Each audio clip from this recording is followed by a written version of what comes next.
Hello friends, स्वागत है आप सभी का ई लर्निंग विद दुर्गेश में।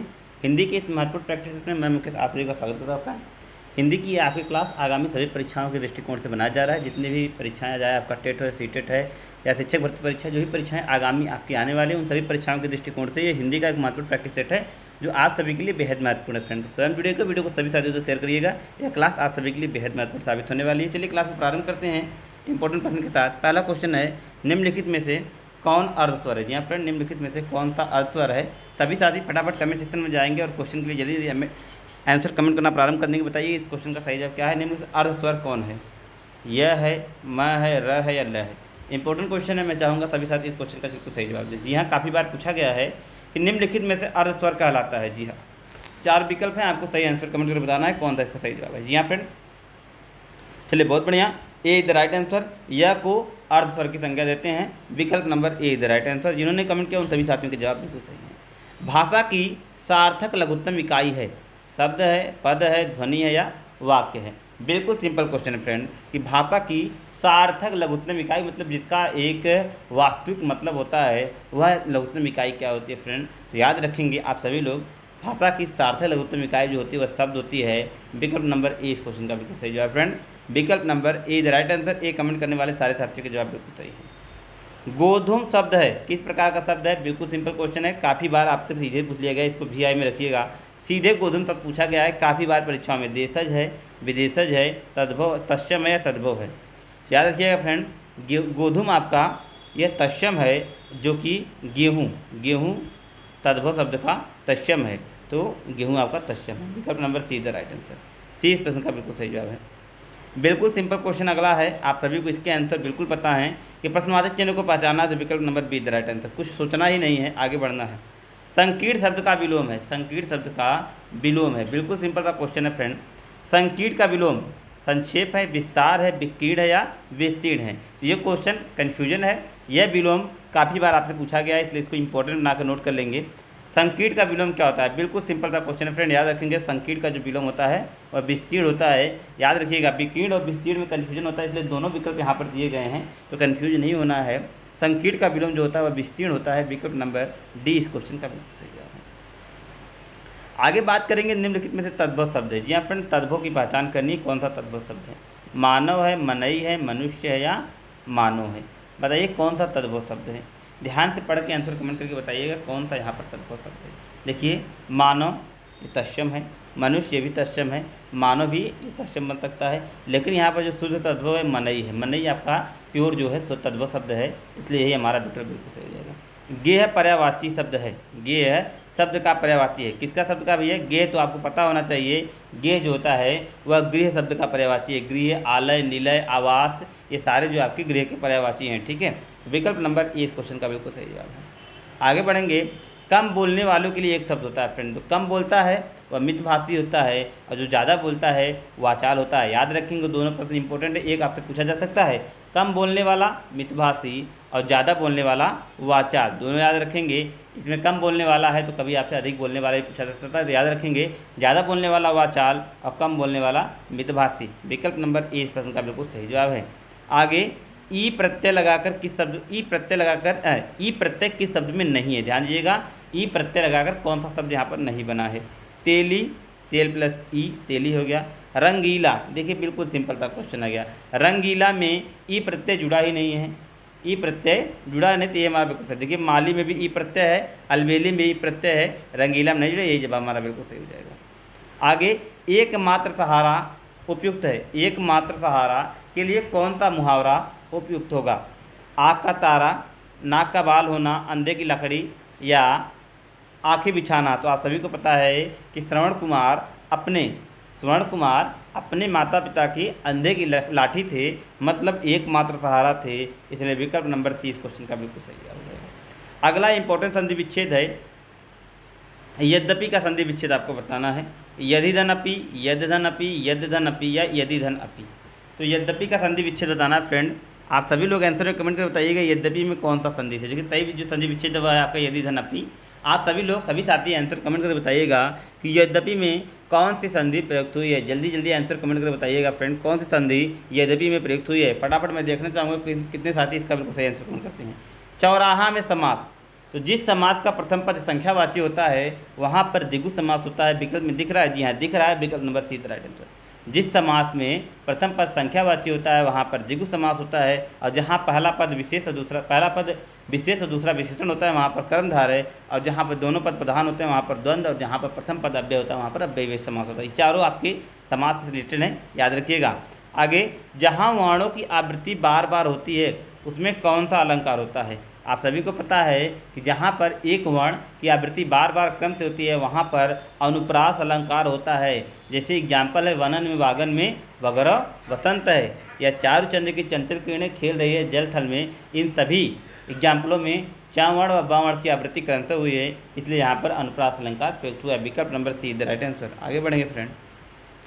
किस रस का अस्थायी भाव निर्वेद है? पिछले क्लास में हम लोगों ने इसको अच्छे से डिस्कस किया है। तो आप सभी को पता है शांत रस का जो अस्थायी भाव होता है निर्वेद होता है। श्रृंगार रस आपका रति होता है, इंपॉर्टेंट में पूछा जा सकता है, ठीक है। विकल्प number be the right answer. श्रृंगार शांत रस का जो अस्थायी भाव है वो आपका निर्वेद है। आगे चलिए आगे पढ़ेंगे। जी हाँ, ये 15-16 आपका जो था ये गद्यांश से था तो प्रॉब्लम होगी। चलिए आगे देख लेते हैं इसको, ओके अगला देख लेते हैं। निम्नलिखित में से शुद्ध शब्द है, निम्नलिखित में से शुद्ध वर्तनी वाले शब्द को छांटना है। जिजीविषा, जिजीविषा, जिजीविषा और जिजीविषा। देखिए बिल्कुल सिंपल है, हल्का सा यहाँ पर कन्फ्यूजन है। अगर आप ध्यान से देखेंगे तो जवाब आप बिल्कुल सही कमेंट करेंगे। बहुत ही इंपॉर्टेंट, बहुत ही ज़रूरी क्वेश्चन है, आपसे पूछा जा सकता है। शुद्ध वर्तनी वाले क्वेश्चन अक्सर गलत होते हैं, तो ध्यान से शब्दों को देखेंगे उसके बाद अपने आंसर कमेंट करेंगे। जी हाँ, काफ़ी सारे सारे जल्दबाजी में आंसर गलत कर रहे हैं। आता तो उनको सही है लेकिन यहाँ जल्दबाजी में आंसर गलत कर देते हैं। जी हाँ, बहुत सारे साथी गलत कर रहे हैं। याद रखिएगा जिजीविषा यहाँ पर सही लिखा है, विकल्प नंबर डी। सारे तो वही एक जैसे हैं लेकिन जिजीविषा यहाँ पर जो डी वाला ऑप्शन है बिल्कुल सही लिखा गया। मित्र का भाववाचक है फ्रेंड, तो आप सभी का है मित्र का भाववाचक जो होता है मित्रता होता है। विकल्प number C the right answer. मित्र का भाववाचक यहाँ पर मित्रता शब्द होता है, सी द राइट आंसर इस क्वेश्चन का। मैं अपने आप वस्त्र साफ कर लेता हूँ, इस वाक्य में कौन सा सर्वनाम है फ्रेंड? मैं अपने आप वस्त्र साफ कर लेता हूँ, कौन सा सर्वनाम प्रयुक्त हुआ है? प्रश्नवाचक है, निश्चयवाचक है, निजवाचक है या संबंधवाचक है? मैं अपने आप से ही वस्त्र साफ कर लेता हूँ फ्रेंड। तो देखिए यहाँ पर क्या कर रहे हैं कि मैं अपने आप से ही अपना वस्त्र साफ कर रहा हूँ, मतलब अपने आप के मतलब निजवाचक, स्वयं की बात बताई जा रही है तो निजवाचक है। विकल्प number C the right answer कि मैं अपने आप से वस्त्र साफ कर रहा हूँ मतलब मैं अपना काम स्वयं कर रहा हूँ, तो निजवाचक सर्वनाम की तरफ संकेत कर रहा है, इसलिए विकल्प number C the right answer. Meera जोर से हंसी वाक्य में किस क्रिया का समुचित उदाहरण है?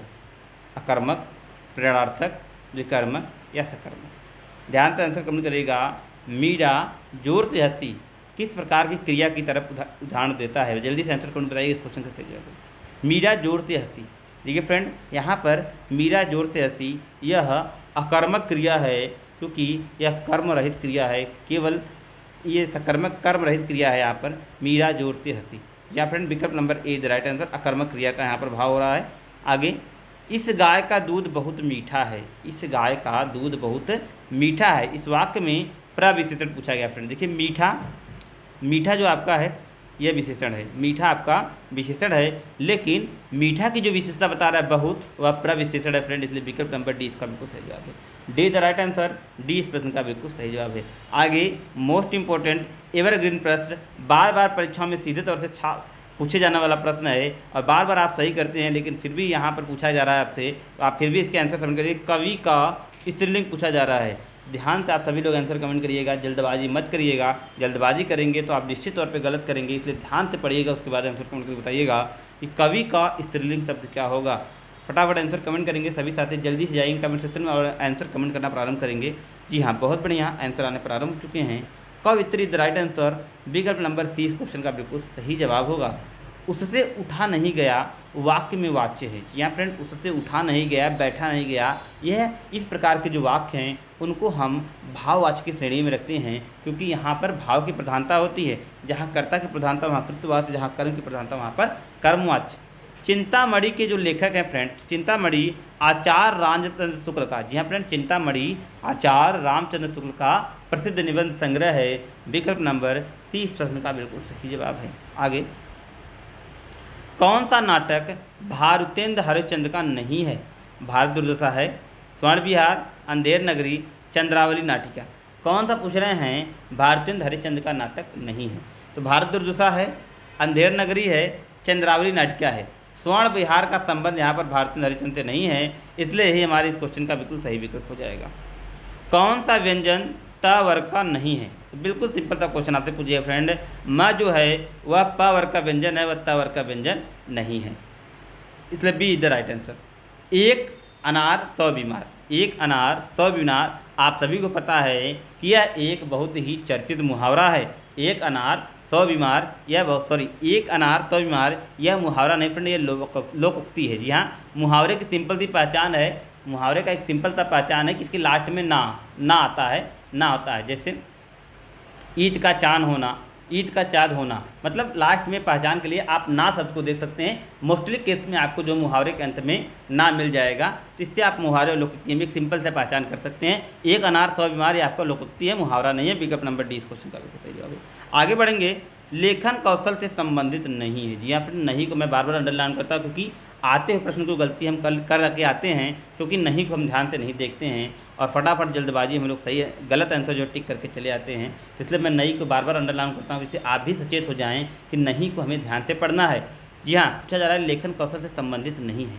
विषय वस्तु को स्पष्ट व तार्किक रूप से संगठित करना, आगे लेख को कुशलतापूर्वक लिखना, व्याकरण का सही उपयोग, विचारों के बीच संबंध स्थापित न करना।